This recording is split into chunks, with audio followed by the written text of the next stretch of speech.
Estaba acostumbrada a sentarme en la oscuridad durante los años que había pasado muchas horas en lugares oscuros, habitaciones oscuras, callejones oscuros, bares con poca luz, usando el suave disfraz que la noche proporcionaba para ocultar mi presencia. Las cortinas de las ventanas estaban corridas, bloqueando la luz de las luces de la ciudad, y la altura del edificio amortiguaba el ruido de la calle. Había roto el interruptor junto a la puerta, así que cuando entró no pudo encender la luz y tuvo que cruzar la habitación para llegar a la lámpara de pie. Al principio subió y bajó el interruptor con enojo varias veces como si eso lo arreglara, pero era obstinadamente insensible. No me notó sentado en el sillón de cuero frente al sofá hasta que se apartó de la lámpara. ¿Quién diablos eres tú?, gruñó. Levanté lentamente el arma de mi regazo y la apunté en su dirección. Siéntese, señor Hall. Dije que teníamos que hablar.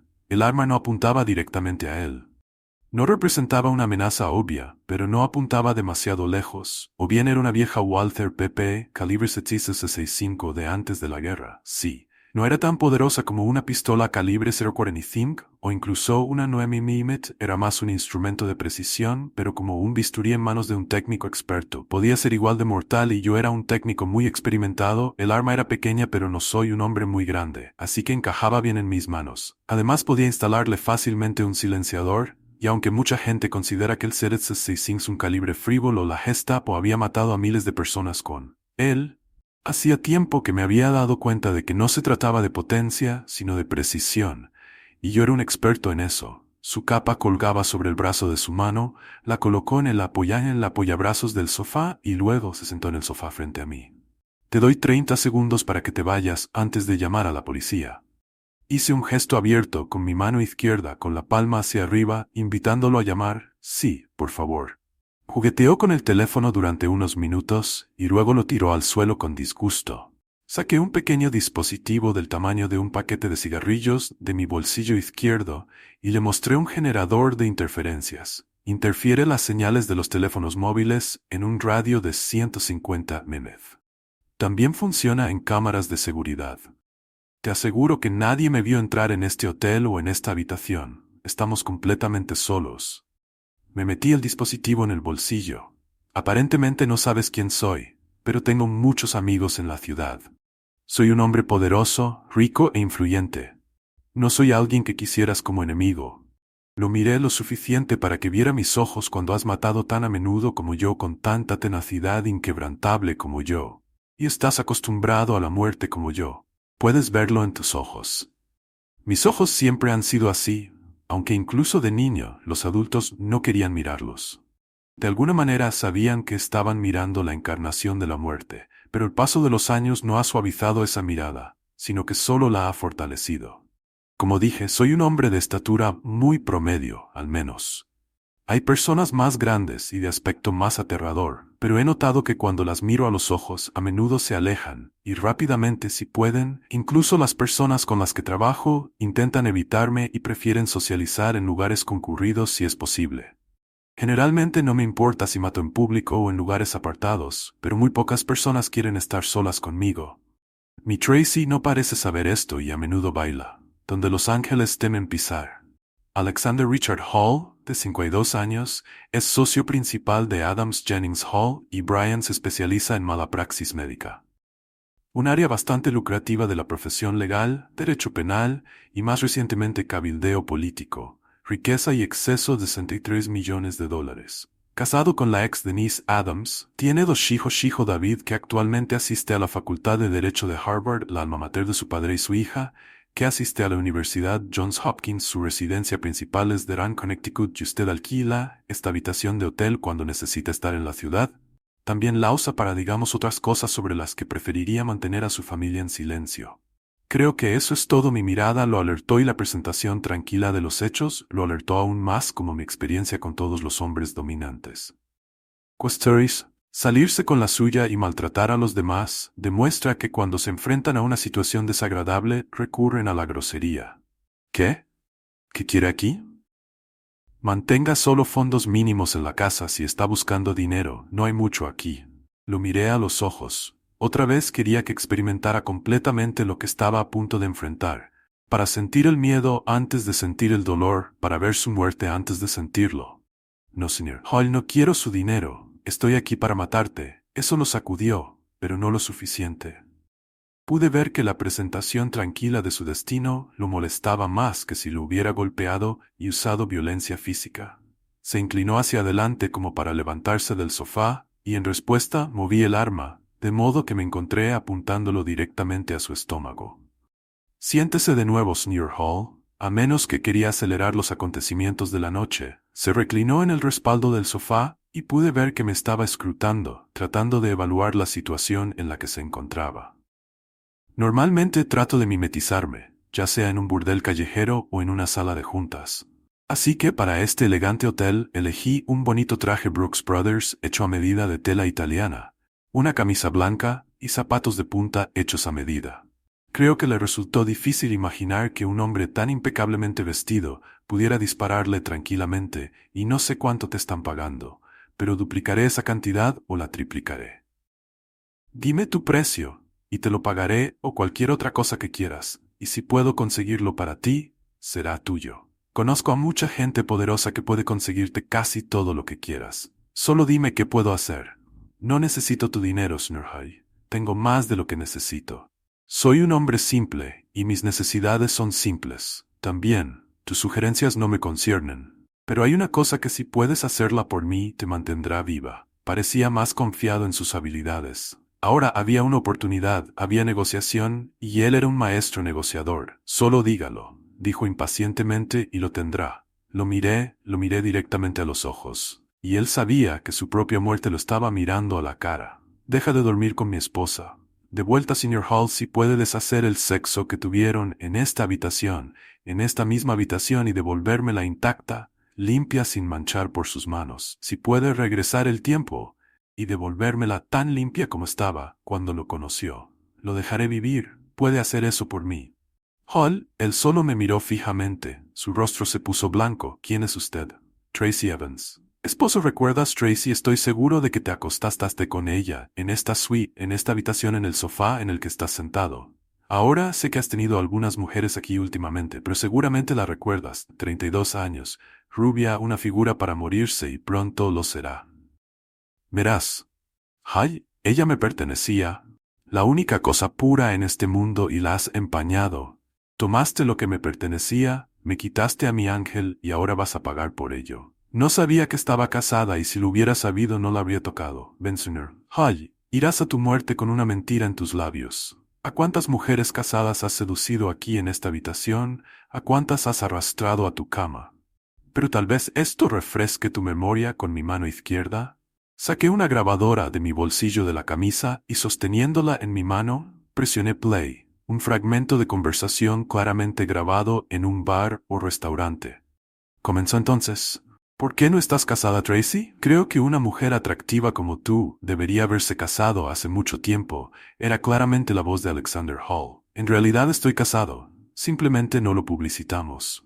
Mi marido trabaja en seguridad y cree que podría ser peligroso si otros descubren con quién estoy casada. Creo que teme que me utilicen para llegar a él y que acabe siendo lastimada. Eso suena muy misterioso.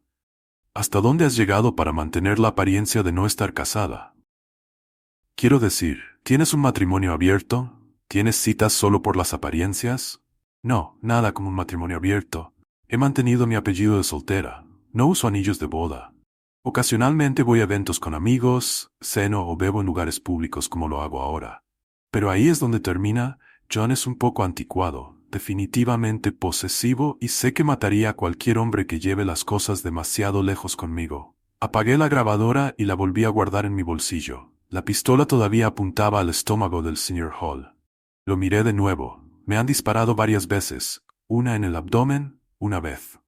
En el hombro izquierdo, lo más cerca que puedo llegar a describir el dolor que sentí cuando te escuché en la cinta a ti y a Trey en esta habitación hurgando como animales, fue cuando me dispararon en el estómago. Es una de las heridas más dolorosas conocidas por el hombre. Como pronto verás, por favor, espera, se las arregló para decir antes de dispararle 2 veces en el estómago la pistola con silenciador. Casi no hizo ruido, más como un estallido que una explosión, solo un susurro de silencio. Muerte. El cartucho de 7 65 era pequeño, subsónico y no muy potente. Llevó su mano a la herida, luego la levantó y miró la sangre en sus dedos como si no lo creyera. Nos sentamos allí, él desangrándose y lo vi morir lentamente. Tenemos tiempo, ninguno de los disparos fue inmediatamente potencialmente mortal, pero el dolor será intenso y con el tiempo se volverá insuperable. Ustedes los abogados tienen una expresión llamada malicia de por pensamiento, que significa intención de cometer un crimen. Tracy le advirtió que ella estaba casado y que te mataría, y deliberadamente te la tiraste. De todos modos pensaste que estabas por encima de mi ira. Tu estómago se siente como si estuviera en llamas ahora mismo, pero solo va a empeorar a medida que avance la noche. El dolor empeorará hasta que estés dispuesto a hacer cualquier cosa para detenerlo. Una vez pasé días en la jungla con la misma herida y sobreviví. No sobrevivirás. Miré. Mi reloj marcaba la 1 de la mañana. Tenía unas 6 horas antes de irme. Hasta entonces podemos disfrutar de nuestro tiempo juntos. Me senté y lo miré agonizar. En un momento estaba a punto de levantarse, pero un disparo le destrozó la rótula izquierda y terminó dejándolo tirado en el suelo. Poco antes de las 4 de la mañana, fue demasiado para él.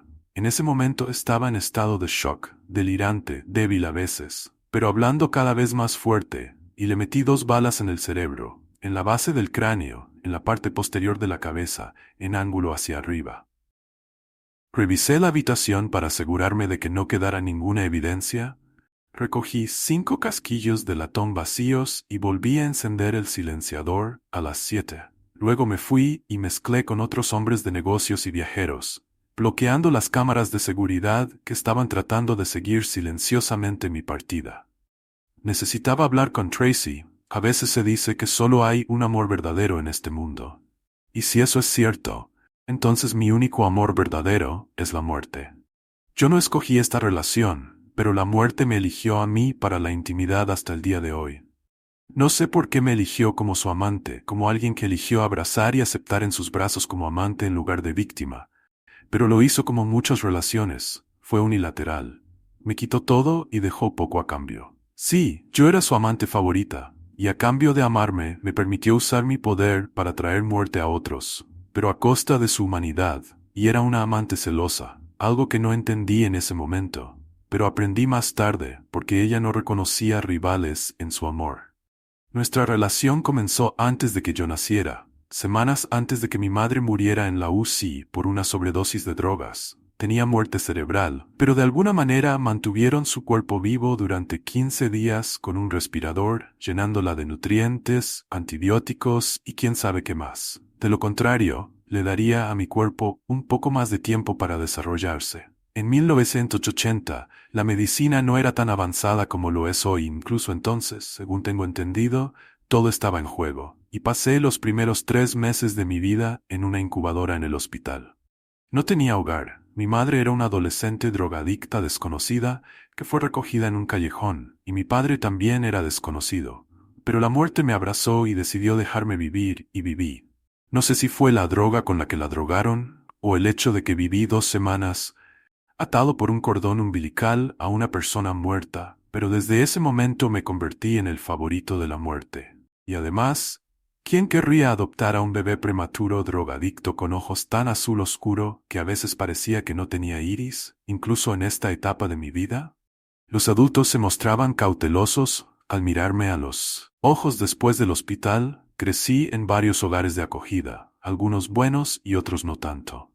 Bueno, a pesar de los desafíos de mi nacimiento, mi cuerpo creció hasta alcanzar un tamaño normal, no demasiado grande, pero tampoco demasiado pequeño. Aparte de mis ojos que a veces parecían azul oscuro y a veces negros, no había poco que me distinguiera de otros humanos.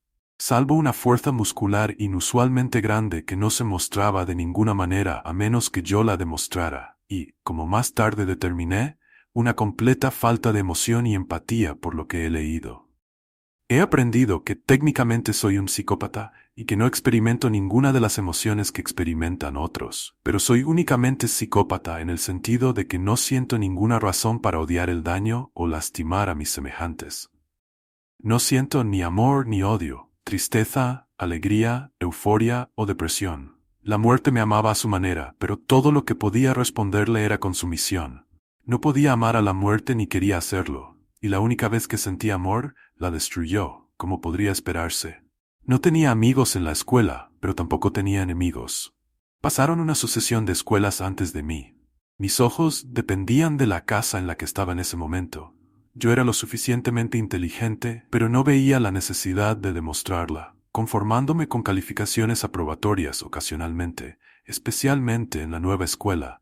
Me desafiaban, pero debido a mi fuerza combinada con mi total falta de miedo, las peleas eran generalmente cortas y a menudo sangrientas. Sí, a veces perdía, especialmente cuando me superaban en número, pero más a menudo ganaba, e incluso en la derrota. Los vencedores pagaban un precio que me desanimaba a repetir. Nunca busqué venganza, pero me di cuenta desde el principio de que derribar a un oponente de manera rápida y brutal era enseñar una lección que nadie querría repetir. Existí en mis hogares de acogida sin formar apegos ni desarrollar sentimientos por los cuidadores pagados que me proporcionaban vivienda y comida. Los psiquiatras que me proporcionaban expensas del público no encontraron nada malo en que yo afirmara que estaba perfectamente cuerdo, incluso sospechosamente cuerdo. No tenía neurosis, ni ansiedad, ni comportamiento psicótico. En resumen, nada que pudieran señalar excepto un falta de emociones demostrativas que simplemente pasaron por alto al decidir que yo era inofensiva. Asumieron que mis emociones estaban selladas en mi interior y no se di cuenta o no les importó que no tenía ninguna, no los iluminé tampoco. Reconocí mis obligaciones con aquellos que se preocuparon por mí y respondieron a ellos con la obediencia y el respeto que sus acciones merecían al nivel que merecían, pero no creé relaciones duraderas. Ellos aparecían y desaparecían de mi vida en un flujo interminable de rostros. A menudo me pasaban por alto no por ninguna de mis acciones, sino porque mi sola presencia era inquietante. 3 días después de graduarme de la escuela secundaria, estaba en camino al campo de entrenamiento. Me había postulado al ejército, mientras todavía estaba en la escuela, inscribiéndome para servir desde el momento en que me gradué, y no vi ninguna razón para demorarme. No necesitaba una especialización. No hice un trato. Mi objetivo era convertirme en un marín. La guerra aún no había sucedido, pero sabía que comenzaría algún día. A diferencia de la escuela, mi objetivo en el centro era sobresalir y lo hice en combate cuerpo a cuerpo, en entrenamiento con armas de fuego, en guerra convencional y no convencional. Guerra en todo. Aprendí a lanzarme en paracaídas. Pasé por la escuela de francotiradores. Hice subversión, entrenamiento debido a mi fuerza física y disciplina interna. Sobresalí en el combate cuerpo a cuerpo. Nunca me enojé, nunca me preocupé, nunca tuve miedo. No sentí simpatía por mi oponente ni rabia hacia él si me derrotaba. Aprendí una lección de ello. No queriendo venganza, no me sentí insultado porque no tenía orgullo para apaciguar si ganaba, lo cual no era poco común. No necesitaba humillar a mi oponente y simplemente lo derroté de la manera más eficiente posible con la menor cantidad de esfuerzo. Otros tomaron esto como una señal de mi madurez o benevolencia. Me divertía si podía divertirme. Aprendí a reír en un intento de encubrir mi deficiencia emocional, pero de alguna manera solo asusté a los que me rodeaban. Había estado en el servicio durante 3 años, cuando llegó el 11 de septiembre, y en una semana estaba solo a caballo en lo profundo de Afganistán, cerca de la frontera con Pakistán. Me especialicé en misiones en solitario, trabajando solo sin un compañero o equipo. Al núcleo no le gustó eso, pero hubo momentos en que era necesario, y si era necesario me lo asignaban. Contraté por 4 años más, y los pasé en Afganistán, Pakistán, Kuwait e Irak. Luego pasé otros 4 años en la CIA, donde fui enviado desde Oriente Medio a Sudamérica. Estaba donde quiera que alguien tuviera que ser asesinado. Donde quiera que yo estuviera, la muerte estaba conmigo, abrazándome, protegiéndome, amándome. No necesitaba que yo matara por ella. Tenía muchas formas de matar sin mí, pero parecía disfrutar especialmente de que yo matara. Creo que fue Stalin quien dijo que la muerte de una persona es un crimen, pero la de 1 millón de personas es un acto político. Para ella, la muerte de 1 millón de personas no era grave, así que se concentró en mis asesinatos individuales. Cuando tienes una tabla de smorgasbord o una sobreabundancia de sensaciones frente a ti, a menudo es mejor concentrarse en 1 o 2 platos para evitar que tu paladar se abrume. Demasiadas sensaciones embotan los sentidos. y demasiadas experiencias no te permiten procesarlas. Ella aprendió a saborear mis muertes, a deleitarse en su calidez, a disfrutar de acciones que me dejaban sin emociones y frío. Yo era el único elemento del menú que ella eligió para comer, el que eligió antes de que el menú estuviera siquiera elaborado. Después de 2 años en el trabajo estaba harto de eso. Mi supervisor se sorprendió cuando le dije que no iba a continuar en el servicio. Me sugirió que tomara unos meses de licencia, pero no me entendió. No estaba cansado de matar, estaba cansado de matar por un salario mínimo. Consulté con uno de mis clientes, él inmediatamente vio las ventajas para la compañía. Ya no era un marín y podían usarme para trabajos que los marines no aprobaban oficialmente. Además no estaba en pago del gobierno y tenían una negación plausible si algo de lo que hacía se hacía público. Además ahora podía trabajar a nivel nacional, lo que antes había estado prohibido. Fundé una empresa de consultoría registrada en otro país que existía solo para blanquear pagos a otras cuentas bancarias en otros países. Yo era el único empleado. Mis necesidades eran simples. No deseaba tener un hogar o una familia. Vivía de hotel en hotel, adquiriendo propiedades y deshaciéndome de ellas según fuera necesario. No tenía personalidad propia, no llevaba posesiones, no tenía individualidad, pero creaba cada identidad de acuerdo con la tarea, hasta que la descartaba a favor de la siguiente. Puede que todavía fuera un psicópata, pero para la empresa yo era su psicópata que ellos podían dirigir a sus enemigos. No mataba por diversión o placer, sino solo por ganancia, y vivía según un código de lo correcto y lo incorrecto que desarrollé yo mismo. El sexo era una mercancía para mí que no me proporcionaba ni satisfacción emocional ni espiritual, sino simplemente una forma de liberación física que encontraba útil. Curiosamente descubrí que mi casi completa indiferencia al sexo y a la atracción física de las mujeres actuaba como un afrodisíaco para muchas de ellas. No me atraían los hombres, de esa estaba seguro, pero ninguna chica parecía más deseable que otra, excepto en las formas más generales. Las quería simplemente para la liberación sexual, y para mi sorpresa, descubrí que muchas de ellas se sentían atraídas por el estilo de sofrío clínico que les ofrecía a mis cours. Mi amante era la muerte. Ella todavía me sostenía en sus brazos. Guardaba celosamente mis relaciones con las mujeres y no permitía que se rompiera ese muro, pero permitía mis pasatiempos amateur o profesionales siempre que no hubiera compromiso. Se alimentaba del miedo que yo despertaba en los demás, en lugar del placer que daba a los pocos.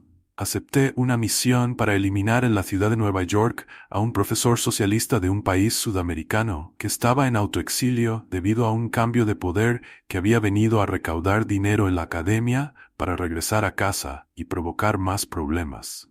Y el trabajo tomó algo de tiempo porque se suponía que debía parecer una muerte decididamente accidental. Fue en esta misión que conocí a Tracy. Era un pececillo en la campaña política de un político local que pronto asumiría el cargo, y estaba al menos indirectamente conectado con mi misión. Había conocido a Tracy en un cóctel organizado para conocer a un profesor visitante, y me había sentido inmediatamente atraído por él.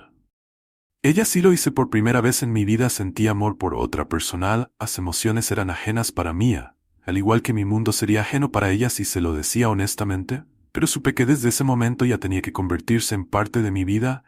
Quería poseerla, para protegerla, para mantenerla, para amarla y apreciarla.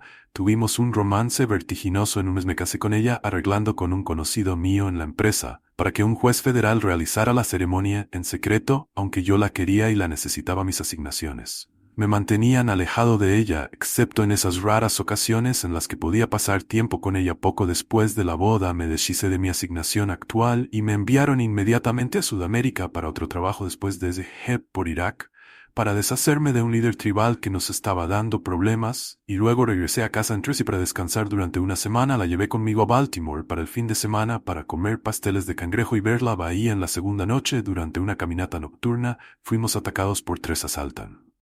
Y la indiferencia con la que los traté le pareció horrible. Desarmado, maté a los 3 hombres en 10 segundos, y luego la llevé fuera de la escena, dejando sus cuerpos desmoronados para la policía. A la mañana siguiente nos marchamos del hotel y manejamos de regreso a Nueva York, pero ella se sentó en el auto alejándose de mí, pensando. No me gustaba que se quedara al margen, y después de que regresamos a su departamento, lentamente la traje de regreso a mis brazos. Así comenzó nuestra vida por los siguientes años. Pasaría algunos días a la semana o incluso 2 con ella en Nueva York, y luego volvería en un viaje de negocios por 1 mes o 3. No estoy seguro de si le gustaba este estilo de vida, pero nunca lo discutimos. Le dejé en claro mis sentimientos por ella. Ella era a quien amaba, y así sería nuestra vida, y ella aceptó que estaba fuera de lugar. Personaje para que ella se quejara al menos conmigo, y estoy seguro de que me lo hubiera dicho si no fuera feliz. Ella seguía siendo la única que podía mirarme a los ojos, aunque noté que con el tiempo lo hacía cada vez con menos frecuencia, como si algo que veía allí la molestara. Pero por mi parte, el tiempo que pasaba con ella, aunque limitado, era el único momento en el que sentía verdadera felicidad en mi vida. Su casa era el único lugar donde podía relajarme, sentirme libre, ser yo mismo, no la persona que cree para cada trabajo, aunque en realidad no era yo debajo de todo, así que con ella jugué el papel de marido amoroso, fingiendo que este era mi verdadero yo. De paso le dije que mataría a cualquier hombre que la tocara porque despertaba en mí otro sentimiento que era ajeno a mí, celos por supuesto en mi ausencia. Ella estaba bajo vigilancia también, por su propia seguridad. Yo había matado con demasiada frecuencia y durante demasiado tiempo, para no hacer enemigos que pudieran venir a por mí a través de ella. Mis empleadores había organizado esto, si era otra de las ventajas de mi trabajo, aunque al mismo tiempo les permitía tener más influencia sobre mí. No pensaba que Tracy me estuviera engañando, ella me amaba demasiado, pero solo quería protegerla. Si realmente hubiera estado cegado por mi amor por ella, si hubiera confundido su creciente miedo hacia mí con amor y devoción, su disposición a complacer cada uno de mis caprichos cuando estaba con ella como una muestra de afecto en lugar de un creciente terror innato de quién era yo y con quién estaba casada, tal vez sí, pero quién o que infundió ese miedo en ella no fui yo. Ninguna palabra o hecho le había hecho daño o amenazado, pero solo le había mostrado amor, bondad, gentileza y ternura. Cuando estaba con ella fue mi antigua amante la muerte que levantó su cabeza vengativa, sembrando en mi ángel ya semillas de duda que la hicieron buscar protección en otro lado, protección de su amado esposo, que no necesitaba, en lugar de confiar en su protección, y solo él. Yo estaba en Beirut cuando recibí las cintas de la empresa que destrozó mi mundo. Tracy se había convertido en un riesgo demasiado grande para la empresa. Una conversación con ella sellaba su destino, pero no podían actuar contra ella sin convertirse en mis enemigos. Y a diferencia de Tracy, sabían muy bien de lo que yo era capaz de hacer. Así que regresé inmediatamente, sin estar enlistado como carga en un avión de transporte militar, usando uno de mis muchos alias. Recogí algo de ropa del almacén y alquilé una habitación para descansar y cambiarme. Luego tomé el tren a la ciudad y pasé la noche con el amante de mi esposa, el señor Hall, antes de regresar al apartamento de Tracy. Ella se había ido a trabajar y descansé nuevamente hasta su regreso. Tenía otro fragmento de la conversación en la grabadora que no le reproduje al señor Hall, pero iba a reproducirle a Tracy en privado. Lo escuché de nuevo. Es un monstruo, no es humano. Quiero verlo matar a 3 personas y alejarse con tanta calma como si hubiera arrojado basura en un bote de basura. No tiene sentimientos, ni remordimientos, ni emociones, y sus ojos cuando me mira me dan miedo. Tratando de mostrar su amor, pero resulta ser algo inhumano. Nadie puede hacerte daño. Tracy, puedo protegerte si es necesario. Podemos presentar una orden de restricción para mantenerlo alejado de ti e incluso proporcionar protección estatal. Si, como dices, él mató a esas personas, podemos encerrarlo por un largo tiempo donde no pueda lastimar a nadie más. Tengo muchas conexiones en la fuerza policial local. No lo conoces como yo, no sabes de lo que es capaz, nunca lo has conocido. Nunca lo has visto, solo está jugando al hombre, tratando de imitarlo, pero no lo es, no sé. ¿Para quién trabaja ni qué hace? Solo dice que una empresa lo contrata y se va por unos meses. Tiene cicatrices en su cuerpo de balas o cuchillos. No sé sobre eso. Cuando me tocase me pone la piel de gallina, arrastrándose por mi piel. Estás temblando, siéntate conmigo en el sofá. Déjame decirte que no podía escuchar más. La había seducido, la había profanado y manchado su cuerpo, pero ella ya se había vuelto contra mí. Él pagó no por seducir su mente ni por ponerla en mi contra, sino por corromper su cuerpo. Tracy pagaría también por su traición, y en casa ella fingió estar feliz de verme, pero yo sabía que era un acto cena. Nos caminamos por ahí tarde solo tomados de la mano y hablando como 2 amantes, ambos haciendo sus papeles, y regresamos a su apartamento. No podía lidiar con su cara a cara, la amaba demasiado para lastimarla. Hicimos el amor y la sostuve en mis brazos, y cuando se quedó dormida presioné el pluma inyector en su cuello donde su cabello ocultaría la inyección. Marca el veneno de acción rápida estaba causando una hemorragia cerebral. Probablemente pasarían días antes de que la encontraran y el veneno fuera excretado rápidamente. Todavía me necesitaban en el Líbano y me fui esa noche.